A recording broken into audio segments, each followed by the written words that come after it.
हाथी को देखकर हमें लगता है कि यह एक शांत और सीधा साधा जानवर है, लेकिन क्या आप जानते हैं कि यही हाथी मौत को याद रखता है, दर्द को समझता है और दुश्मन को कभी नहीं भूलता। आज हम आपको हाथियों की उस दुनिया में ले चलेंगे जो आंखों से नहीं बल्कि दिमाग और दिल से देखी जाती है।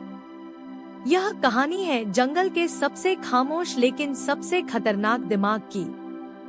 कहा जाता है हाथी कभी नहीं भूलते, और यह सिर्फ कहावत नहीं बल्कि सच्चाई है। हाथी कई साल बाद भी उस रास्ते को पहचान लेते हैं जहाँ कभी पानी था, जहाँ कभी खतरा था और जहाँ कभी उनका कोई अपना मरा था। वैज्ञानिकों के अनुसार हाथियों का दिमाग इतना विकसित होता है कि वे दर्द और खुशी दोनों को लंबे समय तक याद रखते हैं।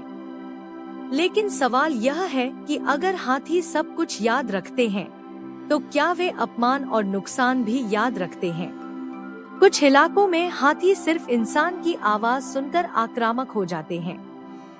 हैरानी की बात यह है कि वे अलग अलग इंसानी आवाजों और भाषाओं में फर्क कर सकते हैं। जहां उन्हें पहले नुकसान पहुंचाया गया होता है, वहां वे पहले से सतर्क रहते हैं।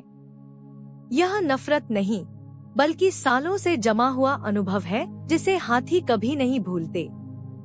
जब किसी हाथी की मौत होती है तो पूरा झुंड उसके पास आकर चुपचाप खड़ा हो जाता है। वे सूंड से उसके शरीर को छूते हैं और लंबे समय तक वहीं रुकते हैं। यह व्यवहार सामान्य नहीं है, यह शोक है। यह साबित करता है कि हाथी सिर्फ जीते नहीं बल्कि महसूस भी करते हैं। जिस प्राणी को हम जानवर कहते हैं, वह मौत को भी समझता है। हाथी ऐसी आवाजों में बात करते हैं जिन्हें इंसान सुन ही नहीं सकता। ये कंपन जमीन के जरिए कई किलोमीटर दूर तक पहुंचते हैं। एक झुंड दूसरे झुंड को खतरे की जानकारी बिना बोले दे देता है। यह जंगल की सबसे रहस्यमयी और ताकतवर भाषा है जो सिर्फ हाथियों को आती है। जब हाथी गुस्से में होते हैं तो वे अंधाधुंध नुकसान नहीं करते।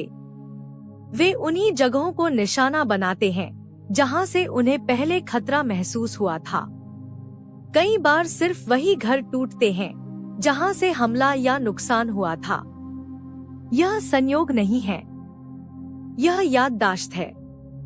यही वजह है कि हाथी सबसे ज्यादा समझदार और सबसे ज्यादा खतरनाक माने जाते हैं। हथिनी अपने बच्चे की रक्षा के लिए किसी भी हद तक जा सकती है। पूरा झुंड बच्चे के चारों ओर घेरा बनाकर खड़ा हो जाता है।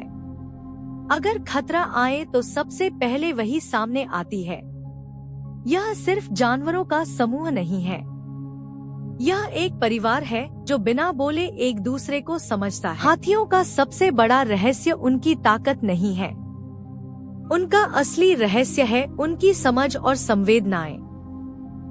वे याद रखते हैं, वे पहचानते हैं और शायद इंसानों से ज्यादा महसूस करते हैं। जंगल में सबसे गहरी सोच सबसे शांत प्राणी के पास होती है। अगली बार जब आप किसी हाथी को देखें तो उसे सिर्फ एक जानवर मत समझिएगा। हो सकता है वह आपको पहचानता हो, आपकी आवाज याद रखता हो और आपके किए गए फैसलों को भी। क्योंकि जंगल का सबसे बड़ा रहस्य हमेशा उसी के पास होता है जो सबसे ज्यादा चुप रहता है।